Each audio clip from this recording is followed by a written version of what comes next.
মুরলির তারিখ 5ই এপ্রিল 2024। ওম শান্তি। মধুবন থেকে বাপদাদা বলছেন, মিষ্টি বাচ্চারা, বাবাকে ভালোবেসে স্মরণ করো, তাহলে তোমরা সম্পন্ন হয়ে যাবে। দৃষ্টি দ্বারা সম্পন্ন হওয়ার অর্থ হল বিশ্বের মালিক হওয়া। প্রশ্ন: দৃষ্টি দ্বারা সম্পন্ন করলেন স্বামী সদ্গুরু। এই কথাটির বাস্তবিক অর্থ কি? উত্তর: আত্মা যখন বাবার দ্বারা জ্ঞানের তৃতীয় নেত্র প্রাপ্ত করে এবং সেই চোখ দিয়ে বাবাকে চিনতে পারে, তখন সে সম্পন্ন হয়ে যায়, অর্থাৎ সদ্গতি লাভ করে। বাবা বলেন, বাচ্চারা, দেহী অভিমানী হয়ে তোমরা আমার দৃষ্টিতে একনিষ্ঠ হও, অর্থাৎ আমাকে স্মরণ করো, অন্য সব সঙ্গ ত্যাগ করে এক আমার সঙ্গে যুক্ত হও, তাহলে দুরবস্থা বা কাঙাল স্থিতি থেকে সম্পন্ন বা ধনী হয়ে যাবে। ওম শান্তি। মিষ্টি মিষ্টি আত্মারূপী বাচ্চারা কার কাছে আসে? আত্মাদের পিতা পরমাত্মার কাছে। তোমরা বুঝতে পারো আমরা শিব বাবার কাছে যাই। এই কথাও জানো শিব বাবা হলেন সর্ব আত্মার পিতা। এই কথাতেও বাচ্চাদের দৃঢ় বিশ্বাস থাকা চাই যে সুপ্রিম টিচারও হলেন তিনি, সুপ্রিম গুরুও হলেন তিনি। সুপ্রিম অর্থাৎ পরম, ওই এককেই স্মরণ করতে হবে। দৃষ্টি দ্বারা দৃষ্টির মিলন হয়। বলা হয়ে থাকে, দৃষ্টি দ্বারা সম্পন্ন করেন স্বামী সদ্গুরু। তার কোনো অর্থ তো থাকা চাই। দৃষ্টি দ্বারা সম্পন্ন করা হয় কাদের? অবশ্যই সম্পূর্ণ দুনিয়ার জন্যে বলা হবে, কারণ সকলের সদ্গতিদাতা হলেন তিনি। সকলকে এই পতিত দুনিয়া থেকে নিয়ে যান উনি। এবারে দৃষ্টিটি কার? এই চোখ দুটি কি? না, জ্ঞানের তৃতীয় নেত্র যা প্রাপ্ত হয়, যার দ্বারা আত্মা জানতে পারে ইনি হলেন সকল আত্মাদের পিতা। বাবা আত্মাদের পরামর্শ দেন যে আমাকে স্মরণ করো। বাবা আত্মাদের বোঝান, আত্মারাই পতিততম প্রধান হয়েছে। এখন এই হল তোমাদের 84তম জন্ম। এই নাটকটি পূর্ণ হয়েছে। পূর্ণ তো অবশ্যই হতে হবে। প্রতিটি কল্প পুরানো দুনিয়া থেকে নতুন দুনিয়ায় পরিণত হয়। নতুন দুনিয়া আবার পুরানো হয়। নামও আলাদা থাকে।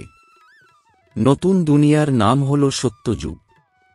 বাবা বুঝিয়েছেন তোমরা প্রথমে সত্যযুগে ছিলে, তারপরে পুনর্জন্ম নিয়ে 84 জন্ম পার করেছ। এখন তোমাদের আত্মা তম প্রধান হয়েছে। বাবাকে স্মরণ করলে সম্পন্ন হয়ে যাবে। বাবা সামনে থেকে বলেন, আমাকে স্মরণ করো, আমি কে? পরমপিতা পরমাত্মা। বাবা বলেন, বাচ্চারা, দেহী অভিমানী হও, দেহ অভিমানী হয় না। আত্ম অভিমানী হয়ে তোমরা আমার সঙ্গে দৃষ্টি মিলন করো, তাহলে তোমরা সম্পন্ন হয়ে যাবে। বাবাকে স্মরণ করতে থাকো, এতে কোনো কষ্ট নেই। আত্মাই পড়াশোনা করে, পার্ট প্লে করে। খুব সূক্ষ্ম।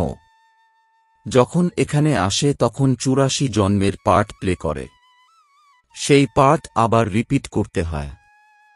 84 জন্মের পার্ট প্লে করে আত্মা পতিত হয়েছে। এখন আত্মার শক্তি কমেছে। এখন আত্মা সম্পন্ন নয়, কাঙাল হয়েছে। তাহলে আবার সম্পন্ন হবে কিভাবে? এই শব্দটি হল ভক্তিমার্গের, যা সম্বন্ধে বাবা বোঝান। বেদ, শাস্ত্র, চিত্র ইত্যাদি বিষয়েও বোঝান।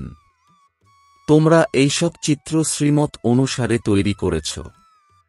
আসুরি মতানুসারে অনেক অনেক চিত্র আছে। সেসব হল মাটির পাথরের। তার কোনো অকুপেশন নেই। এখানে তো বাবা এসে বাচ্চাদের পড়ান। ভগবানুবাচ বলা হয়, অর্থাৎ এইসব হল তাঁরই নলেজ। স্টুডেন্ট জানে ইনি অমুক টিচার। এখানে তোমরা বাচ্চারা জানো যে অসীম জগতের বাবা একবারই এসে এমন ওয়ান্ডারফুল পাঠ পড়ান। এই আত্মিক পড়াশোনা এবং ওই দৈহিক পড়াশোনার মধ্যে রাত দিনের তফাৎ আছে। ওই পড়াশোনা পড়তে পড়তে রাত হয়, এই পড়া পড়লে দিন আসে। ওই পড়াশোনা তো জন্ম জন্মান্তর পড়েছ। এইখানে বাবা স্পষ্ট বলেন যে আত্মা যখন পবিত্র হবে তখন ধারণা হবে। বলা হয় বাঘিনীর দুধ সোনার পাত্রে রাখা যায়। তোমরা বাচ্চারা বুঝেছ, আমরা এখন সোনার পাত্রে পরিণত হচ্ছি। থাকুক তো মানুষ, কিন্তু আত্মাকে সম্পূর্ণ পবিত্র হতে হবে। 24 ক্যারেট ছিল, এখন 9 ক্যারেট হয়ে গেছে। আত্মার জ্যোতি যে প্রজ্বলিত ছিল, এখন নিভু নিভু অবস্থায় পৌঁছেছে। জাগ্রত জ্যোতি এবং ম্লান জ্যোতি মানুষের মধ্যেও তফাত আছে। জ্যোতি জাগ্রত হল কিভাবে এবং কিভাবে পদমর্যাদা প্রাপ্ত হল, সব কথা বাবা এসে বোঝান। বাবা বলেন, আমাকে স্মরণ করো। যারা আমাকে ভালোভাবে স্মরণ করবে, আমিও তাদের ভালো করে স্মরণ করব। এই কথাও বাচ্চারা জানে যে দৃষ্টি দ্বারা সম্পন্ন করেন একমাত্র বাবা হলেন স্বামী। ব্রহ্মার আত্মাও সম্পন্ন হয়। তোমরা সবাই হলে বন্যী পতঙ্গ, পরমাত্মাকে অগ্নিশিখা বলা হয়। কোনো পতঙ্গ শুধুমাত্র পরিক্রম করতে আসে। কেউ বাবাকে ভালোভাবে চিনতে পারে এবং জীবনমৃত অর্থাৎ জীবিত অবস্থায় মৃত স্বরূপ হয়ে যায়। কেউ পরিক্রমা করে ফিরে যায়, মাঝে মধ্যে আসে ও চলে যায়। এই সঙ্গমেরই সম্পূর্ণ গায়ন আছে। এই সময় যা কিছু চলে তারই শাস্ত্র তৈরি হয়। বাবা একবার এসে স্বর্গের অধিকার অর্থাৎ বর্ষা প্রদান করে চলে যান। অসীম জগতের পিতা অবশ্যই অসীমের বর্ষা অর্থাৎ স্বর্গের উত্তরাধিকার দেবেন। গায়নও আছে 21 জন্ম। সত্যযুগে কে উত্তরাধিকার প্রদান করেন? ভগবান রচয়িতা নিজেই অর্ধকল্পের জন্যে বর্ষা প্রদান করেন রচনাকে। স্মরণও সবাই তাঁকেই করে। তিনিই হলেন পিতা, টিচার, স্বামী ও সদ্গুরু। তোমরা যদিও অন্যকে স্বামী সদ্গুরু বলে সম্বোধন করো, কিন্তু সত্য পিতা হলেন একজনই। বাবাকে সর্বদা সত্য বা ট্রুথ বলা হয়। তিনি এসে কোন ট্রুথ করেন? তিনি পুরানো দুনিয়াকে সত্যখণ্ডে পরিণত করেন। সত্যখণ্ডের জন্যে আমরা পুরুষার্থ করছি। যখন সত্যখণ্ড ছিল, অন্য সব খণ্ডগুলি ছিল না। এইসব পরবর্তীকালে আসে। সত্যখণ্ডের কথা কারও জানা নেই। বাকি যে খণ্ডগুলি এখন রয়েছে শেষবের কথা তো সবাই জানে। নিজের ধর্ম স্থাপককে জানে।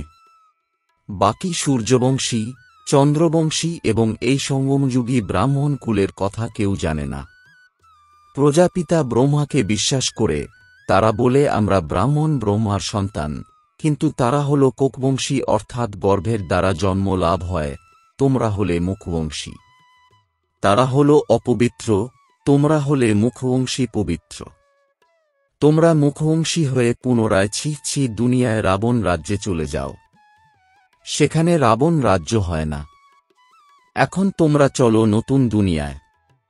তাকে বলা হয় ভয়েসলেস ওয়ার্ল্ড। ওয়ার্ল্ডই নতুন পুরানো হয়। কিভাবে হয় সে কথা তোমরা জেনেছ, অন্য কারো বুদ্ধিতে নেই। লক্ষ বছরের কথা কেউ জানতেও পারে না। এটা তো অল্প সময়ের কথা।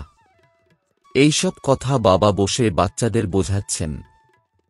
বাবা বলেন, আমি আসি তখন যখন বিশেষ করে ভারতে ধর্মের গ্লানি হয়। অন্য স্থানে কেউ জানে না যে নিরাকার পরমাত্মা কি বস্তু। বিশাল লিঙ্গ তৈরি করে রেখেছে।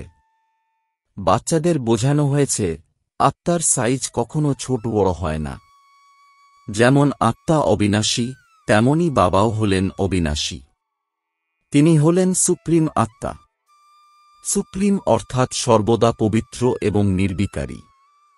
তোমরা আত্মারাও নির্বিকারী ছিলে, দুনিয়াও নির্বিকারী ছিল। সেই স্থানকে বলা হয় সম্পূর্ণ নির্বিকারী নতুন দুনিয়া, যা অবশ্যই পুরানো হয়। কোয়ালিটি কম হয়ে যায়। 2 কলা বা কোয়ালিটি কম হয়ে চন্দ্রবংশী রাজ্য ছিল, তারপরে দুনিয়া আরও পুরানো হতে থাকে। পরে অনেক খণ্ড আসে। তাদের বলা হয় বাইপ্লট, কিন্তু মিক্স হয়ে যায়। ড্রামা প্ল্যান অনুযায়ী যা কিছু হয় সব আবার রিপিট হবে। যেমন বৌদ্ধ ধর্মের কোনো বিশিষ্টজন এসে অনেককে বৌদ্ধ ধর্মে নিয়ে যায়। ধর্ম পরিবর্তন করিয়ে দিল। হিন্দুরা নিজের ধর্ম নিজেরাই বদলেছে, কারণ কর্মভ্রষ্ট হওয়ার দরুন ধর্মভ্রষ্ট হয়েছে। বাম মার্গে চলে গেছে। জগন্নাথের মন্দিরও গিয়েছে হয়তো, কিন্তু কারো কোনো চিন্তন চলে না। নিজেরা বিকারী, তাই তাঁদেরও বিকারী দেখিয়েছে। এই কথা বুঝতে পারেনি যে দেবতারা যখন বামমার্গে গেছে তখন এমন বিকারী হয়েছে। সেই সময়েরই এই চিত্র। দেবতা নাম তো খুব ভালো, হিন্দু তো হিন্দুস্তানের নাম, তারপরে নিজেদেরকে হিন্দু বলেছে। কতখানি ভুল হয়েছে। তাই বাবা বলেন, যদা যদা হি ধর্মস্য। বাবা ভারতে আসেন, এমন তো বলেন না আমি হিন্দুস্তানে আসি। এই হল ভারত, হিন্দুস্তান বা হিন্দু ধর্ম নেই। মুসলমানরা হিন্দুস্তান নাম রেখেছে, এও ড্রামাতে নির্দিষ্ট আছে। ভালো রীতি বোঝা উচিত, এও নলেজ। পুনর্জন্ম নিতে নিতে বাম মার্গে এসে ভ্রষ্টাচারী হয়, তারপরে দেবতাদের সামনে গিয়ে বলে আপনি হলেন সম্পূর্ণ নির্বিকারী, আমরা হলাম বিকারী পাপী। অন্য কোনো খণ্ডের মানুষ এমন বলবে না। আমরা নিচু অথবা আমাদের কোনো গুণ নেই। কেউ এমন বলছে তোমরা শোনোনি হয়তো। শিখ ধর্মের লোকেরা গ্রন্থ সাহেবের সামনে বসে কিন্তু কখনো এমন বলে না যে নানক তুমি নির্বিকারী, আমরা বিকারী। গুরু নানকের অনুগামীরা কঙ্কন অর্থাৎ লৌহ বালা ধারণ করে, সেটা হল নির্বিকারী হওয়ার প্রতীক। কিন্তু বিকার ছাড়া থাকতে পারে না। মিথ্যা চিহ্নগুলি রেখেছে। যেমন হিন্দু মানুষ পৈতা ধারণ করে, সেইটি হল পবিত্রতার চিহ্ন। আজকাল তো ধর্মকে কেউ বিশ্বাস করে না। এই সময় ভক্তিমার্গ চলছে, যাকে বলা হয় ভক্তি কাল্ট। জ্ঞান কাল্ট হল সত্যযুগে। সত্যযুগে দেবতারা হলেন সম্পূর্ণ নির্বিকারী। কলিযুগে সম্পূর্ণ নির্বিকারী কেউ হতে পারে না।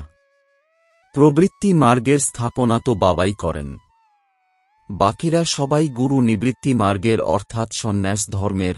বাবার চেয়ে গুরুদের জোর বেশি হয়েছে। বাবা বলেন এইসব যা কিছু তোমরা পড়েছ, শেষবের দ্বারা আমাকে প্রাপ্ত করা সম্ভব নয়। আমি যখন আসি তখন সবাইকে দৃষ্টি দ্বারা সম্পন্ন করি। গায়নও আছে দৃষ্টি দ্বারা সম্পন্ন করেন স্বামী সদ্গুরু। তোমরা এখানে কেন এসেছ? সম্পন্ন হতে, বিশ্বের মালিক হতে।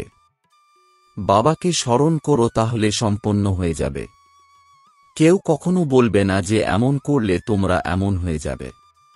বাবাই বলেন তোমাদের এইরূপ অর্থাৎ দেবতা স্বরূপ হতে হবে। তাঁরা লক্ষ্মীনারায়ণ কিভাবে হয়েছেন কেউ জানে না। বাচ্চারা, বাবা তোমাদের সবকিছু বলেন। ব্রহ্মা বাবা ৮৪ জন্ম নিয়ে পতিত হয়েছেন, তারপরে আমি তোমাদের দেবতায় পরিণত করতে আসি। বাবা নিজের পরিচয় দেন এবং দৃষ্টি দ্বারা সম্পন্ন করেন। এই কথা কার উদ্দেশ্যে বলা হয়? এক সদ্গুরুর উদ্দেশ্যে। জাগতিক গুরুদের তো সংখ্যা অনেক এবং মাতারা হলেন অবলা, অবোধ। তোমরা সবাই হলে ভোলানাথের সন্তান। শঙ্করের উদ্দেশ্যে বলা হয় চোখ খুলতেই বিনাশ হয়। এও তো এক প্রকার পাপ কর্ম। বাবা কখনো এমন কাজের জন্য ডাইরেকশন দেন না। বিনাশ তো অন্য কিছু দিয়ে হবে, তাই না? বাবা এমন ডাইরেকশন দেন না। এইসব তো বিজ্ঞানের আবিষ্কার। বুঝতে পারে আমরা নিজের কুলের নিজেরাই বিনাশ করি। তারাও ড্রামার বন্ধনে আবদ্ধ, ত্যাগ করতে পারবে না। নাম বিখ্যাত হয়, চাঁদে যায়, কিন্তু কোনো লাভ হয় না। মিষ্টি মিষ্টি বাচ্চারা, তোমরাও বাবার সঙ্গে দৃষ্টি মিলন করো, অথবা হে আত্মা নিজের পিতাকে স্মরণ করো, তাহলে সম্পন্ন হয়ে যাবে। বাবা বলেন যারা আমায় স্মরণ করে আমিও তাদের স্মরণ করি। যারা আমার জন্যে সার্ভিস করে আমিও তাদের স্মরণ করি, ফলে তারা শক্তি প্রাপ্ত করে। তোমরা সবাই এখানে বসে আছো, যারা সম্পন্ন হবে তারা রাজা হবে। গায়নও আছে অন্য সব সঙ্গ ত্যাগ করে এক সঙ্গতে যুক্ত হই। এক হলেন নিরাকার, আত্মাও হলেন নিরাকার।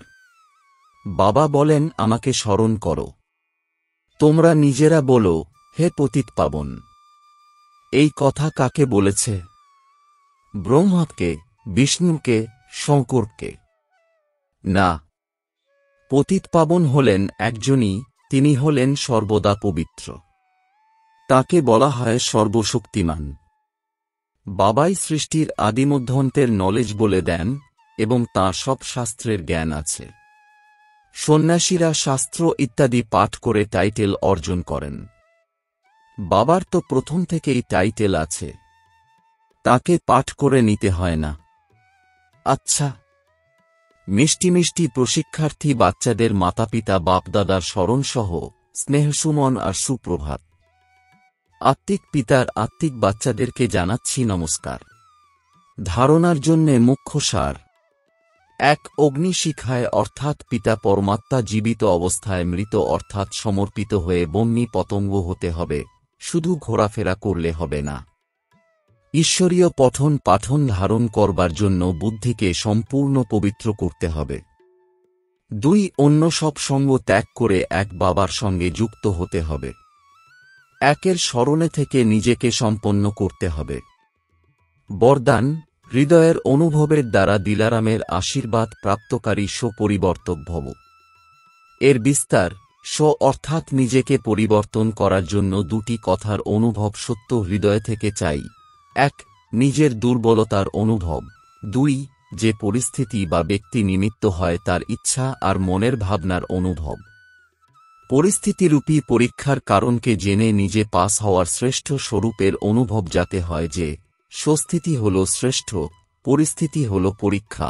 এই অনুভব সহজেই পরিবর্তন করিয়ে দেবে আর সত্য হৃদয় থেকে অনুভব করলে তো দিলারামের আশীর্বাদও প্রাপ্ত হবে। স্লোগান: ওয়ারিস অর্থাৎ উত্তরাধিকারী হল সে যে এভারেডি হয়ে প্রতিটি কার্যে জি হুজুর হাজির বলে। ওম শান্তি।